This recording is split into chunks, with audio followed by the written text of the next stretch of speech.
Retour du décryptage de l'actualité sur SICA. Mesdames et messieurs, bonjour et bienvenue à ce nouveau numéro de votre émission Angle de vue. Au sommaire de cette édition, la liberté provisoire accordée à l'ex-président de l'Assemblée nationale du Niger, hospitalisé en France depuis le 16 mars suite à son incarcération en novembre dernier dans l'affaire de supposition d'enfant. Ama Amadou a été provisoirement libéré par la cour d'appel de Niamey ce mardi. Mais que cache cette libération juste au lendemain de la présidentielle nigérienne remportée par le président sortant Mahamadou Issoufou? Nous ferons le débat dans un instant avec nos invités. Ensuite, nous irons en Centrafrique où Faustin Archange Touadéra est investi ce mercredi à Bangui.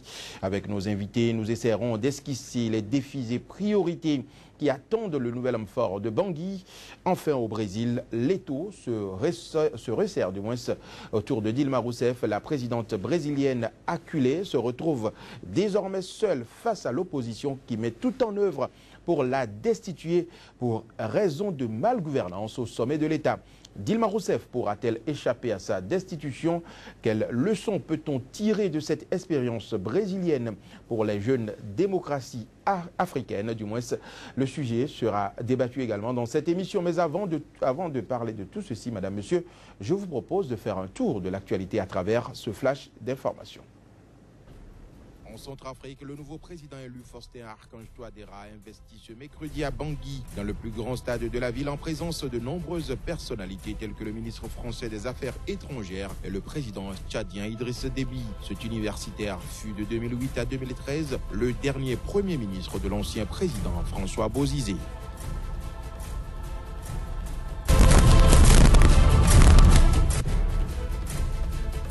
En République démocratique du Congo, le Conseil de sécurité des Nations Unies a renouvelé ce mercredi pour 1 an le mandat de la MONUSCO. Contrairement aux recommandations du secrétaire général Ban Ki-moon de décembre 2015, l'ONU n'envisage la réduction de ses effectifs que si des progrès notables sont réalisés sur le terrain.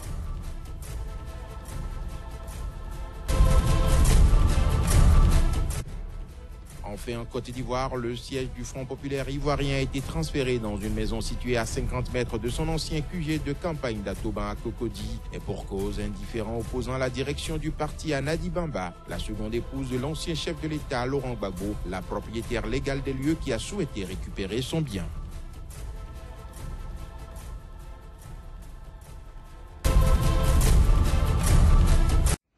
Retour sur ce plateau pour découvrir nos invités pour débattre de l'actualité ce jour. Je reçois deux hommes de droit. Il s'agit d'abord de Maître Rufino d'Almeida. Il est avocat inscrit au barreau de Paris.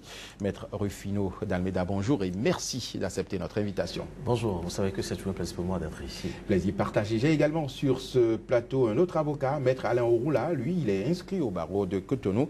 Maître Alain Ouroula, bonjour et merci de nous rester fidèles. Bonjour Joël. Plaisir toujours partagé. Je reste avec vous, Maître Ouroula. Quelle appréciation faites-vous, je veux parler du Niger, de cette nouvelle de libération provisoire de l'opposant à Mahamadou, poursuivi dans l'affaire de supposition d'enfant? C'est une bonne nouvelle, c'est une excellente nouvelle. C'est le triomphe du droit et de la bagarre procédurale. Ce à quoi j'ai eu l'occasion plusieurs fois sur ce plateau d'inviter les conseils du président Amadou. Il est vrai que cette liberté provisoire a été octroyée après l'élection du président Mahamadou Issoufou, ce qui pourrait faire croire que son incarcération a juste été motivée pour permettre à Mahamadou Issoufou d'aller tout droit vers son destin présidentiel. C'est également possible de penser que les juges sont quelque peu sous influence, puisqu'il aura suffi que le président soit réélu pour que Amadou puisse être remis en liberté. Mais nous devons l'honnêteté d'admettre que le droit seul a pu parler, puisque la procédure... Vous pensez vraiment que dans ces conditions, le droit seul a parlé? La coïncidence, elle est quand même... C'est une coïncidence, c'est vrai qu'il n'y a pas de coïncidence hasardeuse. Qu'on libère quelqu'un juste au lendemain de la victoire de l'autre. Est-ce que c'est pas trop suspect? C'est peut-être suspect, mais il faut aller jusqu'au fond du dossier pour voir si ce n'est pas plausible. Et pourquoi c'est plausible? D'abord parce que... Qu'est-ce qui était si difficile? Le dossier... C'est quand même un personnage politique qui est candidat à l'élection présidentielle. Qu'est-ce que cela coûtait à la justice de le libérer en janvier quand ses avocats ont demandé la libération provisoire? Quand j'aurai terminé mon développement, nous pourrions faire le débat. Le dossier a évolué. C'est la Cour d'appel qui a remis en liberté.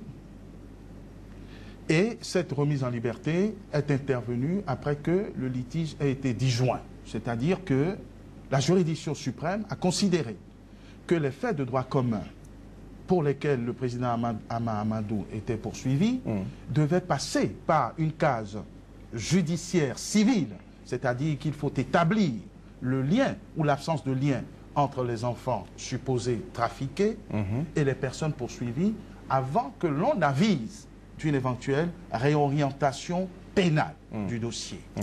Je pense qu'à la faveur de cette décision de justice qui pèse dans le dossier, à la faveur de la maladie et des soins dont le président Hama Amadou devait bénéficier, et pour lesquels d'ailleurs il avait déjà été mis en liberté provisoire, il n'est pas superflu de penser que c'est en stricte application du droit que la Cour d'appel s'est prononcée et a donné satisfaction au camp Hama Amadou. Oui, non, pour éviter la confusion sur le plan politique, la justice aurait quand même pu tenir compte de ces aspects. En janvier, ses avocats avaient demandé sa libération provisoire. Et dans la même affaire, ceux qui avaient été incarcérés ont été libérés provisoirement. Pourquoi pas lui? La justice a son temps, a son calendrier. Je ne peux pas vous empêcher donc la justice, de penser. La justice ne doit pas tenir compte de la situation politique, la situation sociale dans le pays. Je ne peux pas empêcher. Parce que ça aurait pu entraîner une tension au Niger. Je ne peux pas empêcher de penser que la justice est liée à l'exécutif ou qu'il y a eu des manœuvres. Mais c'est fort probable. Quand on est rigoureux dans son raisonnement, on doit également admettre que la justice a bien fonctionné et que les coïncidences de calendrier... Est-ce que Hama Amadou était malade il y a 5 ou 6 mois? Il n'était pas malade. Donc, en fait, si je vous comprends bien, c'est la maladie qui justifie à sa libération provisoire. Non, je dis l'évolution du dossier. D'abord, ce qu'un tribunal a dit peut être défait par la Cour d'appel. C'est la Cour d'appel qui s'est prononcée. Le deuxième élément, c'est que la Cour suprême a eu à se prononcer sur le dossier pour dire que pour l'instant, et en l'état du dossier, il n'y a pas de fondement aux poursuites pénales. Il faut qu'une juridiction civile se prononce d'abord sur les filiations, l'existence des filiations ou pas. C'est un élément déterminant qui fragilise la procédure pénale. Ajouté à ça, la maladie et les soins que doit subir le président Hama Amadou, il y a 3 éléments nouveaux qui permettent, la procédure judiciaire a vraiment suivi à la cours. juridiction d'appel, en toute souveraineté, de remettre en liberté.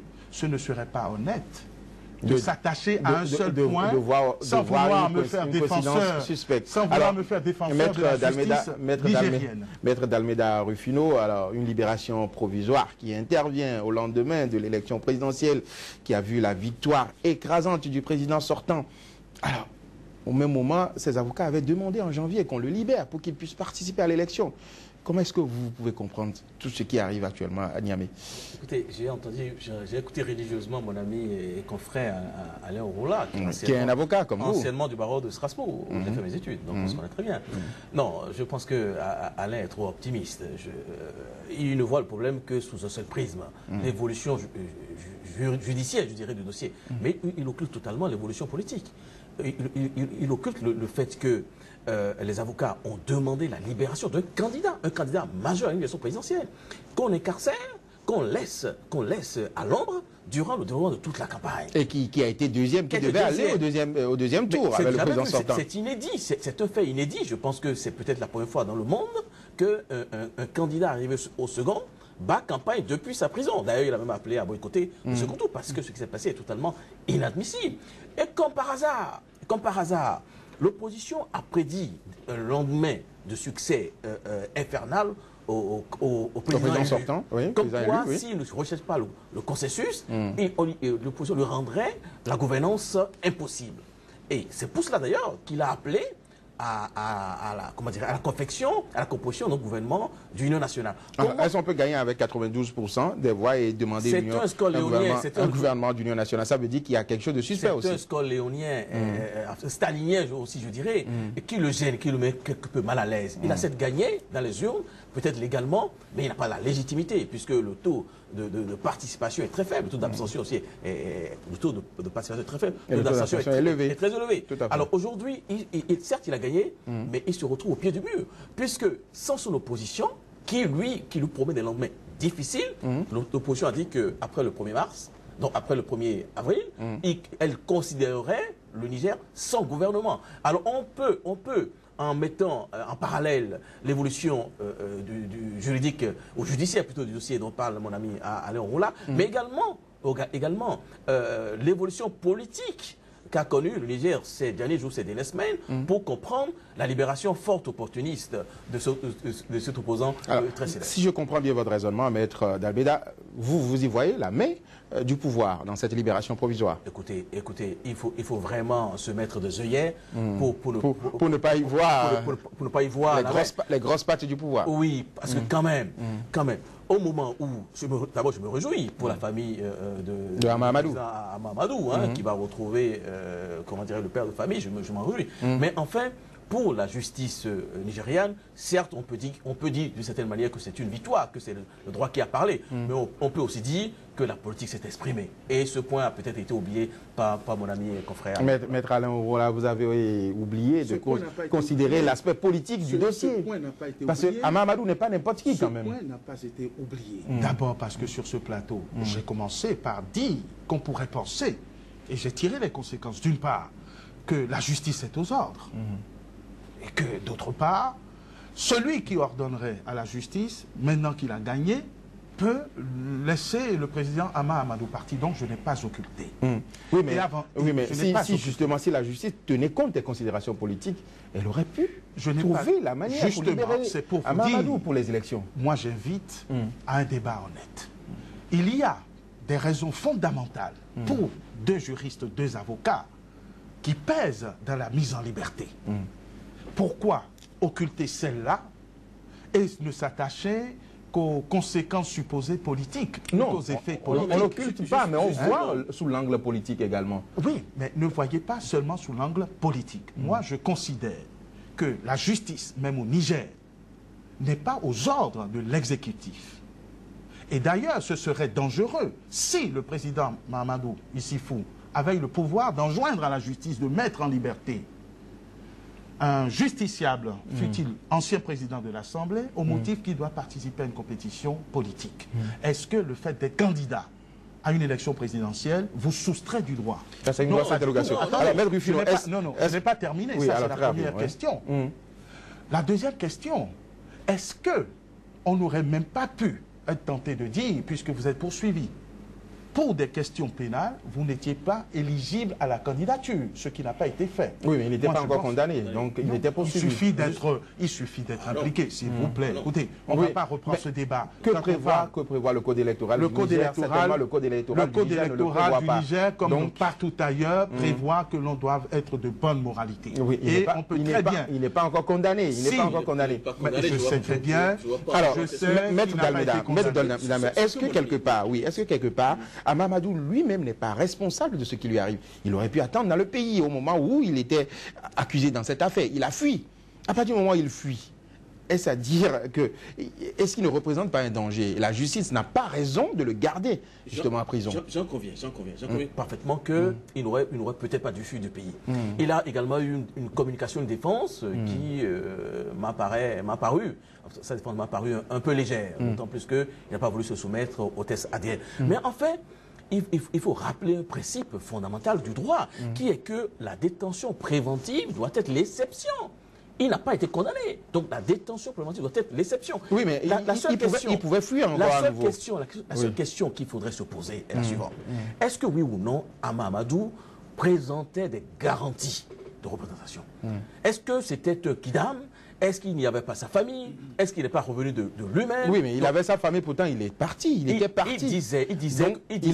Il pouvait fuir encore à tout moment. Il disait à l'époque que sa vie était en danger. Et qu'il fallait d'abord médiatiser son arrestation avant de revenir au pays. Ce qu'il a fait, il a annoncé sa venue, son retour au pays. Il a fait. D'accord? Et il est candidat à une élection. Ce n'est pas quelqu'un qui peut passer inaperçu dans la rue. À partir du moment où il présentait ses garanties de représentation, on pourrait s'interroger sur sa libération post-élection. À tout le moins. Rien ne prouve qu'il n'allait pas fuir encore si jamais les résultats n'étaient pas concluants. Il pouvait échapper encore au mail de la justice. Pourquoi serait-il revenu? Non, parce qu'il pensait pouvoir gagner. D'accord. Et pourquoi l'a-t-on libéré aujourd'hui? Posons-nous la question. La justice a fait son travail comme l'a dit en réalité, on a voulu se priver de la force de l'opposant. C'est toujours facile de gagner sur un ring avec un adversaire qui est absent. Qui est en prison. Alors, quelle suite voyez-vous, maître d'Almeida? Quelle suite voyez-vous pour cette affaire? Maintenant qu'on lui a accordé la liberté provisoire, de même que les autres acteurs dans ce dossier, le président qui appelle à un gouvernement d'union nationale, quelle suite voyez-vous pour cette affaire de supposition d'enfants et même pour la politique dans le pays? D'abord, sur l'affaire de supposition d'enfants, je pense que ce sera maintenant l'occasion pour Ama Amadou de démontrer à la justice nigériane, mais aussi à l'opinion publique nationale, nigériane et internationale, qu'il n'en est pour rien dans cette affaire, si tant est qu'il est en mesure de le faire.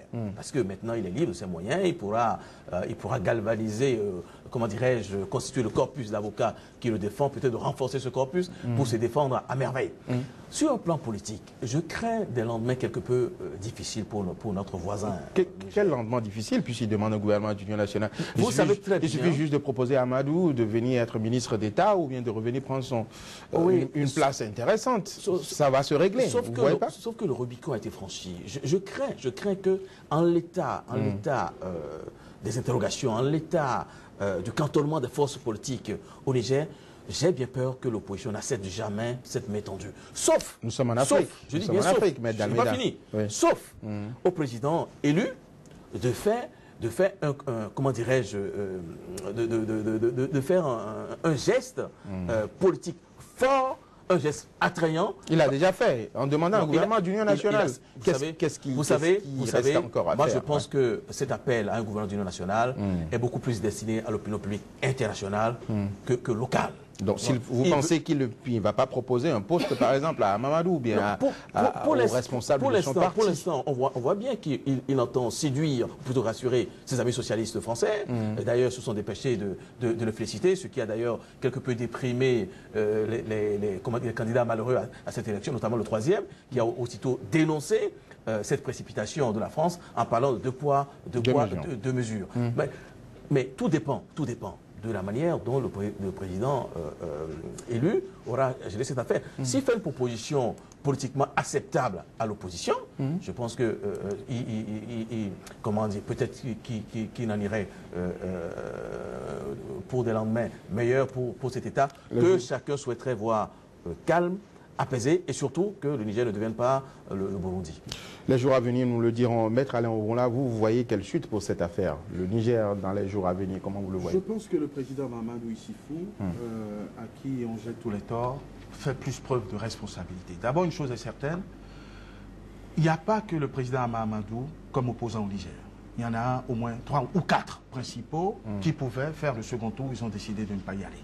C'est une question de popularité. Les élections ont eu lieu. Si les autres ne sont pas suffisamment populaires. Les élections. Parce qu'ils sont allés aux élections, c'est lui qui est venu en deuxième position. Ils sont allés aux élections. La COPA n'a pas déterminé. Ça montre combien il est populaire. La COPA n'a pas désigné Amadou. La COPA a dit celui de nous 3 ou 4 qui arrive en tête. Et il s'est fait que c'est lui qui était arrivé en tête. Ce qui veut dire qu'au moment où la COPA se constituait, aucun de ces 3-4 anciens premiers ministres, etc., aujourd'hui, on peut le considérer comme le chef de file de l'opposition. Oui. Je veux dire par là que si le deuxième n'y va pas, le troisième peut y aller, la Constitution l'a prévu, le quatrième. Donc on ne peut pas parler comme si toute l'attention doit se focaliser sur la seule personnalité de Amadou.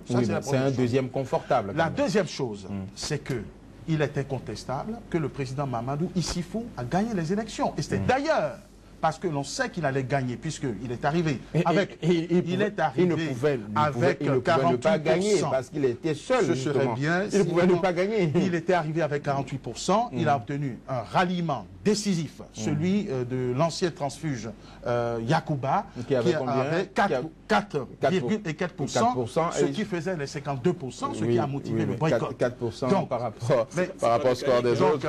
Alors, écoutez, si ce n'est pas mécanique, on peut moins dire que dans l'opposition, on détient des cartes pour faire le jeu. Le président Mamadou Issifou est réélu et cette réélection ne peut plus être contestée. Tout à fait. Alors, maintenant, la politique de la main tendue. Le président soutient que le Niger est face à des risques et à des menaces terroristes. Et que le Niger a besoin de tous ses fils. Est-ce que la transition voulue par l'opposition consisterait à dire qu'on reviendra sur cette élection? Si c'est ça, allez vous coucher. Jamais ça n'interviendra, sauf sous la menace de la force. Donc si les politiciens nigériens, ceux de l'opposition en particulier, veulent prendre leurs responsabilités, ils constateront qu'ils ont déjà démissionné en refusant d'aller jusqu'au bout du processus électoral. Les conditions d'organisation, ils ont dénoncé les conditions d'organisation. Même dans notre pays, on a dénoncé les conditions d'organisation. Ça ne nous a pas empêché d'avoir des élections qui ont été saluées. On ne va pas rentrer, on ne va pas rester indéfiniment. Le cas du Niger était particulier. Quand on a un deuxième qui est en prison. Le président a annoncé un chaos, tout le monde s'est rebiffé, le chaos n'a pas eu lieu. Ça suffisait déjà pour qu'on se taise. Oui, mais il était à 48%, il était à 2 pas du chaos. Est-ce que les 48% étaient contestés? N'ont pas été contestés. Et les 48% n'ont pas été contestés. Il a suffi que le président Mamadou Issifou obtienne le ralliement de Yacouba pour que tout le monde dise c'est plié, on ne veut plus y aller.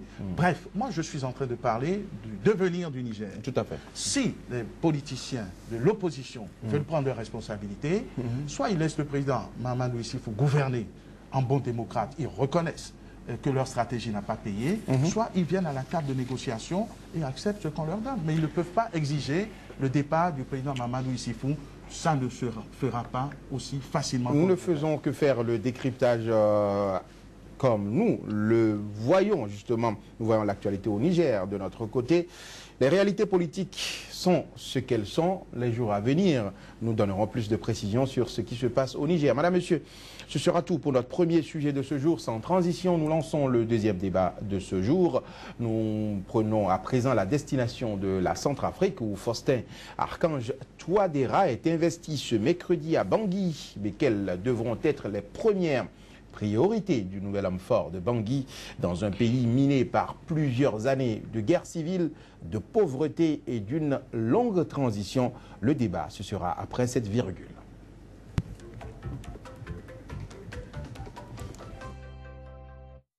Le débat se poursuit avec Maître Alain Orunla et Maître Rufino Dalmeda. Maître Rufino Dalmeda, je reste avec vous. Selon vous, quels devront être les premiers chantiers auquel doit s'attaquer justement le nouveau président centrafricain? Je pense que incontestablement, c'est de ramener la paix dans le pays, puisque c'est un pays qui a été déchiré par plusieurs années de paix. Quand je dis paix, je pense également... Plusieurs années de guerre. Plusieurs années de guerre. Donc c'est de ramener la paix en Centrafrique. Et le deuxième chantier, qui est d'ailleurs lié au premier, c'est de colmater les fissures qu'il y a aujourd'hui dans ce que j'appelle l'unité nationale. Puisqu'aujourd'hui, les ethnies s'opposent, les religions s'opposent, c'est le chaos total. Je pense que sur ces deux chantiers, le président doit très rapidement s'investir, sans oublier le palais de la ménagère. Car pendant plusieurs années de guerre, la Centrafrique, qui était un des pays les plus pauvres au monde, s'est encore davantage appauvrie. Donc je pense que ces trois chantiers doivent être la priorité, me semble-t-il, du nouveau président. Oui, mais est-ce que vous pensez qu'il aura la tâche facile? Parce que c'est un ancien Premier ministre.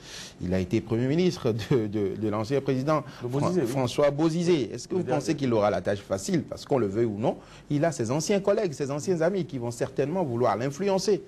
Mais il ne peut même pas y avoir la tâche facile. Je ne pense pas qu'on devienne président en espérant avoir la tâche facile. Quand on accepte d'être président, c'est qu'on est prêt à relever président d'un pays comme la Centrafrique. J'entends bien. Je pense qu'il a mesuré l'ampleur de la tâche avant de postuler à cette fonction suprême. Et s'il a osé se présenter, si ses compatriotes ont bien daigné lui confier cette mission, c'est parce qu'il d'abord lui-même se sent capable et que ses compatriotes le croient capable de relever ce défi. Je pense qu'il va y arriver d'abord parce que c'est un pays meurtri qui coûte énormément comment dirais-je, en dépenses aux Nations Unies et donc aux pays contributeurs. Et probablement que la France en tête, les États-Unis et les autres pays donateurs viendront au chevet de ce pays, comme ils le font déjà à travers les forces des Nations Unies, mais cette fois-ci dans le social, pour relever quelque peu ce pays qui en a tellement besoin. Maître Alain Ouroula, la Centrafrique qui va en fait sortir de sa longue période de transition, quels sont selon vous les premiers dossiers qui doivent intéresser le nouveau président? Je voudrais d'abord rappeler que ce pays souffre pour avoir vécu sous le joug d'un certain empereur autoproclamé Bokassa et qui ne s'est pas remis depuis lors. Je pense que la première menace qui guette la République centrafricaine, c'est celle d'un putsch. Parce que... Au lendemain de ces élections, non, écoutez, vous voyez encore les menaces, les risques? Chaque fois qu'il y a eu un processus de normalisation, il y a toujours eu des tentatives. Oui, mais ça met quand même un peu de temps avant de prendre... Parce qu'avec Bozizé, on a eu quand même un peu de stabilité avant d'avoir un putsch. Les putschistes ne préviennent pas. Et il y a également la menace terroriste. On ne va pas jouer à l'angélisme. Oui, mais ces élections ont été décidément, je n'ai pas beaucoup de chance avec vous ce matin. Mais évidemment, le processus électoral est allé à son terme, un président a été élu. Vous me demandez quelles sont les priorités. Je dis, la première des choses, c'est de se prémunir contre une éventuelle tentative de putsch. Et ce n'est pas anodin dans un pays comme la République centrafricaine, où il y a des guerres fratricides, des guerres religieuses, des guerres d'intérêt. Vous le savez donc très bien, puisque le premier vœu que je partage avec mon contradicteur est celui de pacifier le pays. S'il faut le pacifier, ça veut dire que nous sommes encore sur des braises. Et sur des braises peuvent jaillir, par exemple, des velléités de putsch. La jurisprudence en la matière a existé en République centrafricaine. Donc, d'où l'effort que la communauté internationale se maintienne sur place et pérennise, sécurise le pouvoir du président Touadéra, dont on a reconnu qu'il a été élu dans de bonnes conditions. À partir de là, les chantiers de pacification et de réémergence de la République centrafricaine peuvent évoluer. Mais la première des barrières à mettre, c'est de faire en sorte que les autres concurrents tapis dans l'ombre ne cherchent pas à reprendre le pouvoir comme il le menace. Il y en a au moins 3 ou 4 aujourd'hui. Est-ce que vous pensez qu'il va vraiment y arriver? Il pourra y arriver? Je ne suis pas Dieu. Puisqu'il est un ancien Premier ministre de François Bozizé. Je ne suis pas Dieu. Est-ce qu'il ne sera pas influencé par ses anciens amis? Écoutez, il vaut mieux qu'il ne soit pas influencé. Et il vaut mieux aussi qu'il prenne son bâton de pèlerin. Moi, je n'ai pas de conseil à lui donner. C'est lui qui est élu pour revoir tous ces différents personnages, ces différentes personnalités, pour s'assurer de leur accompagnement. Un push, ça ne prévient pas et ça a déjà eu lieu. Alors, est-ce que vous pensez qu'à travers cette victoire, cette investiture du nouveau président, est-ce qu'on peut dire que c'est la victoire de Bozizé sur Djotodia? Ah non, pas du tout. Moi, je pense que quand il y a une élection, c'est d'abord la victoire du peuple. C'est un ancien collaborateur de Bozizé. Écoutez, ils sont tous anciens collaborateurs. Ils ont tous été collaborateurs de Bokassa. On n'en finirait pas. C'est la victoire du peuple centrafricain, c'est le couronnement des efforts de maintien de la paix qui ont été effectués. Maintenant, il faut que cette victoire soit transformée en richesse pour que le pays sorte enfin de ce carcan. Maître Rufino d'Almeida? Non, je pense que si je me mets du côté de Bozizé, je dirais que Bozizé a obtenu la pitance du pauvre. À défaut d'avoir été candidat lui-même, au moins il a pu faire élire en donnant des mots d'ordre très clairs à son électorat de supporter son ancien Premier ministre. Mais pour autant, le fait d'avoir été ancien Premier ministre Bozizé ne fait pas de lui un taré. Je pense qu'il va révéler sa personnalité, il va diriger, je l'espère, en toute autonomie et en toute intelligence pour s'attaquer aux défis que nous venons d'énumérer. Vous savez, quand vous allez en Centrafrique, la paix, je dis mais la paix, se cantonne à 2 hôtels. Tous les expatriés et puis tous les cadres de pays sont dans 2 hôtels. Excepté ces 2 îlots, tout le pays est en guerre. Tout le pays, vous n'êtes pas en sécurité nulle part. C'est pour vous dire l'immensité de la tâche qui attend le nouveau président. Nous ne pouvons que lui souhaiter beaucoup de courage. Alors, quel avenir voyez-vous pour la présidence sortante, Catherine Samba-Panza? Nous apprenons ici et là qu'elle est empêtrée dans quelques affaires qui commencent par... Quand on commence pas à sentir. Pas se révéler. Bon, moi, c'est une femme qui a fait preuve d'un certain courage. Je ne peux que souhaiter que la justice, si elle venait être mise en examen ou en accusation, on dit par ici, voilà, je ne peux que souhaiter que tout se passe bien pour elle. Mais quand même, elle a conduit cette transition jusqu'à bon port. Oui, c'est pour cela que je ne peux que souhaiter... Une dame pareille, on doit quand même pouvoir lui réserver une sortie par la grande porte. Quand même. Ah, écoutez, c'est ce que je souhaite. Maintenant, si elle est empêtrée dans des affaires qui venaient à se révéler, comment dire, avérées, eh ben, vous vous doutez bien que... la justice doit faire son travail. Je ne suis pas un adepte de l'impunité, hein, bien au contraire. Maître Alain Orunla, l'avenir que vous voyez pour Catherine Samba-Panza? Je pense qu'elle sera récompensée pour avoir mené cette transition et pour avoir compris qu'il fallait qu'elle s'éclipse, parce qu'à un moment donné, je crois qu'il y a eu des velléités de se maintenir tout à fait. Au pouvoir. Donc, écoutez, la justice, c'est toujours le glaive et la balance. Hein. Je pense que pèsera dans la balance le gros effort qu'elle a fait de conduire, de mener à bon port cette transition et de s'être retirée. À moins que l'intelligence du nouveau président l'amène peut-être à solliciter le Parlement une immunité pour tous les faire. Pourquoi pas? Alors, je reste avec Alain, Alain Orunla. Est-ce que vous pensez qu'avec ce nouveau départ, que j'emprunte bien évidemment aux politiciens béninois, est-ce que vous pensez qu'avec ce nouveau départ en Centrafrique, Diotodia et Bozizé pourront retourner à Bangui? Mais ce serait préférable. Je pense que la démocratie ne gagne rien à maintenir hors du territoire national ses fils, surtout ceux qui ont été aux avant-postes, aux postes de responsabilité. Mais vous venez progressivement à mes inquiétudes. Est-ce que ça va pas... Voilà, le retour des anciens démons. Parce que les deux sur le territoire, le risque est toujours là. C'est bizarre, j'ai une longueur d'avance. Non, évidemment, le risque est là. Le risque est là que...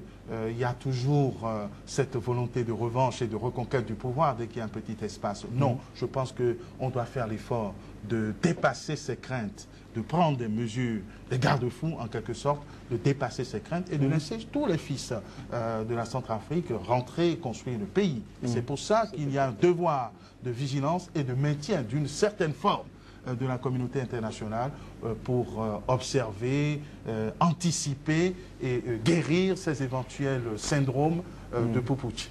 Je suis tout à fait d'accord avec mon ami et confrère. La meilleure manière d'assurer la stabilité de la Centrafrique, c'est de laisser tous les enfants de la Centrafrique venir au pays, y compris ceux qui présentent un danger pour le pouvoir, ne serait-ce que pour les avoir à l'œil. L'histoire... Quelqu'un comme Bozizé a un mandat d'arrêt. Il a un mandat d'arrêt contre lui. L'histoire de la Centrafrique, nous a prouvé que chaque fois que la Centrafrique, d'accord, contraint un de ses fils au posant politique à prendre la tangente, à s'exiler, elle revient toujours par les armes. Diotodia n'a-t-il pas été un réfugié au Bénin? Que s'est-il passé par la suite du président? Bozizé lui-même n'a-t-il pas été un réfugié au Bénin? Par la suite, il a pris les armes, il est revenu. Donc, pas tassé. Non, je pense que véritablement, l'intelligence doit caractériser le nouveau président, la nouvelle gouvernante, et demander à tous les fils du pays de revenir au pays, quitte, une fois encore, à prendre une loi d'amnistie générale.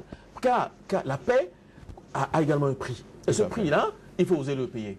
Merci, Maître Rufino d'Almeida. Merci, Maître Alain Orunla. Madame, Monsieur, c'est tout pour notre deuxième débat de ce jour. Je vous propose à présent de faire un tour à la rédaction pour le point de l'actualité avant de retrouver notre troisième sujet du jour. En Centrafrique, le nouveau président élu Faustin Archange Touadéra a investi ce mercredi à Bangui, dans le plus grand stade de la ville, en présence de nombreuses personnalités telles que le ministre français des Affaires étrangères et le président tchadien Idriss Déby. Cet universitaire fut de 2008 à 2013 le dernier premier ministre de l'ancien président François Bozizé.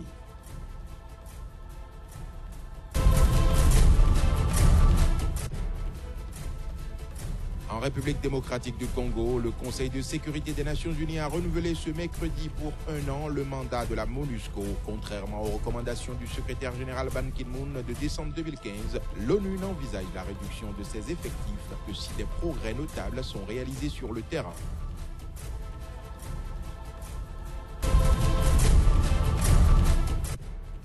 Enfin, en Côte d'Ivoire, le siège du Front populaire ivoirien a été transféré dans une maison située à 50 mètres de son ancien QG de campagne d'Atoban à Cocody. Et pour cause, un différend opposant la direction du parti à Nadi Bamba, la seconde épouse de l'ancien chef de l'État, Laurent Gbagbo, la propriétaire légale des lieux qui a souhaité récupérer son bien.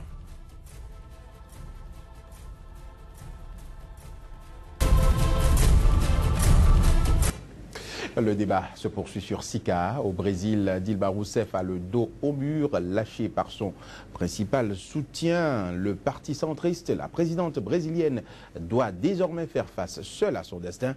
arrivera-t-elle à échapper à sa destitution? Le débat, ce sera après cette virgule.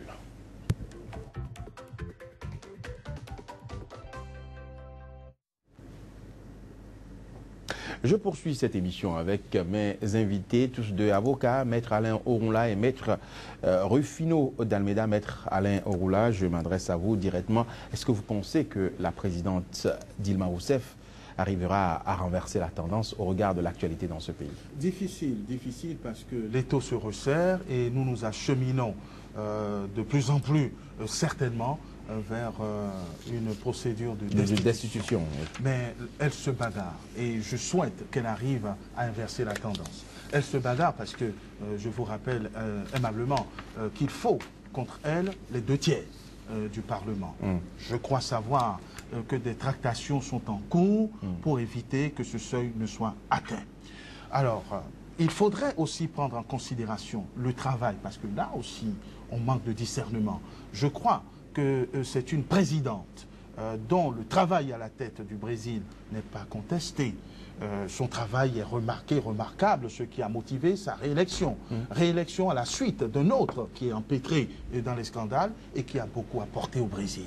Je voudrais que, même si nous sommes tous promoteurs et preneurs d'une lutte impitoyable contre l'impunité, il ne faudrait pas que sous cette lutte se cachent des manœuvres politiciennes, et je crois que c'est ce qui est en train de se dérouler actuellement au Brésil quand on voit le positionnement, par exemple, du vice-président. Du parti centriste, il n'y a pas de cadeau en politique. Du parti centriste, qui est dans une posture politique. Les foules qui sont légitimement soulevées contre ces scandales et où on a tendance à mettre de côté le charisme du président Lula et le charisme non moins glorieux de Dilma Rousseff. Moi, je pense qu'il faut punir, il faut enrayer l'impunité, mais il faut savoir quand même préserver les acquis et les promoteurs de cet acquis. Maître d'Almeida, vous pensez que Dilma Rousseff arrivera à renverser la tendance? Aujourd'hui, elle est à un doigt de sa destitution. Enfin, elle a un doigt de sa destitution, n'exagérons rien. La seule chose aujourd'hui que nous savons, c'est que les analystes politiques vous le diront. Aucun crime de responsabilité, comme ils disent chez eux, aujourd'hui n'est reproché à la présidente. Tout à fait. Je veux dire, il n'y a que des supputations. Mais les juges, en dépit de l'opération main propre, de tout ce qu'on veut, ne sont pas encore arrivés à établir le crime de responsabilité dont on parle. La deuxième chose qu'on sait également, c'est que la commission mise en place par le Parlement, qui doit se prononcer sur la destitution ou non, qui doit proposer la destitution ou non de Dilma Rousseff, est constituée elle-même de 65 députés, dont 36 sont eux-mêmes sous le coup d'investigations financières et autres. Vous voyez? Et donc c'est quand même un peu compliqué dans ces conditions. Et l'autre donnée dont on est obligé de tenir compte, c'est que le vice-président, qui doit remplacer la présidente au cas où elle viendrait être destituée, est déjà dans une autre logique, puisqu'il s'associe déjà ouvertement, comment dirais-je, à ceux qui veulent destituer. En tout cas, au chef de l'opposition, pour constituer un gouvernement d'union nationale éventuellement. Donc, dans ces conditions, je crains quand même que l'atout majeur, le seul atout majeur qui reste encore à Dilma Rousseff, qui est Lula, ne puisse pas permettre de sauver le soldat Ryan, comme on dit aux États-Unis. Oui, mais quand on sait qu'elle arrive toujours à renaître de ses cendres, elle a déjà connu ces genres de péripéties au cours de son premier mandat et elle a pu s'en sortir. Est-ce qu'il n'y a pas un espoir? Non. Je veux bien qu'il y ait un espoir pour elle, parce que, par vocation, par vocation professionnelle, je ne suis pas pour que des gens, des individus se retrouvent dans la mélasse. Moi, je suis beaucoup plus que juste pour le combat et pour que les gens s'en sortent. Donc, je ne peux pas souhaiter le malheur de ces dames. Mais je constate quand même que depuis quelques années, elle tire les quelques cartouches qui lui restent. Il lui reste un seul cartouche, dit tout le monde, c'est Lula. Lula a été nommé ministre pour la sauver. Malheureusement... Ça a été contesté. Ah, écoutez, les écoutes téléphoniques sont là. Je pense que c'est la présidente elle-même qui s'entretient avec son ancien chef, Lula, qui dit, écoute, tu vas entrer au gouvernement parce que c'est la seule manière pour moi comment dirais-je, de te protéger. De te protéger. Et parce qu'il a été nommé à ce qu'ils appellent la chambre civile, l'équivalent du Premier ministre. Casa civile. Voilà, le Premier ministre. Mais malheureusement, les juges s'en sont mêlés, aussi bien les juges du premier instance que de la Constitution s'en sont mêlés. Donc aujourd'hui, la dernière cartouche qui lui reste est bloquée, comment dire, dans le fusil. Donc je crains que dans ces conditions-là, je crains quelques lendemains déchantants pour Dima. Alors, Maître Rufino d'Almeida, un chef d'État acculé, traqué, même écouté par des juges, par les institutions de son pays, par l'opposition, la société civile. Est-ce que vous pensez que ce scénario est possible dans un pays africain? Ben, il faudrait bien qu'on en arrive là, car on peut dire ce qu'on veut, mais c'est aussi l'essence même de la démocratie, donc de la séparation des pouvoirs. Le pouvoir politique doit être séparé du pouvoir judiciaire. Les juges travaillent, bien évidemment, il faut baliser leur travail pour qu'on ne se retrouve pas dans le gouvernement des juges, mais laisser les juges investiguer, c'est le sens même, c'est l'essence même de la démocratie. Et j'y souscris parfaitement. Maître Alain Oronla. Ben écoutez, c'est même à souhaiter, parce que ce genre de scandale foisonne un peu plus dans nos démocraties que dans celles un peu plus organisées ou un peu mieux organisées que celle du Brésil, par exemple. Oui, les juges peuvent en toute indépendance faire leur travail, faire des investigations, et s'ils s'avère qu'il y a des soupçons et au moins des présomptions de ce que nos dirigeants sont impliqués dans des affaires incompatibles avec la conduite des affaires du pays, que la justice puisse faire son travail, c'est à souhaiter, c'est l'excellente manière. Mais là, elle est traquée, elle est même écoutée. Oui, le juge a réussi à écouter la présidente de la République. Bah, écoutez, je crois que la présidente a donné des instructions pour que l'on vérifie le cadre dans lequel ces écoutes ont pu avoir lieu. Parce qu'il n'y a pas d'écoute sauvage, la chose est réglementée et ces fameuses écoutes n'ont jamais été justifiées comme ayant eu lieu dans un cadre légal. Donc je crois que le président ou la présidente se bagarre également sur ce terrain. Bon, maintenant, on comprend les aspirations du peuple à ne pas laisser passer ce scandale si les faits sont avérés de corruption à toutes les échelles. Mais là aussi, il y a des règles.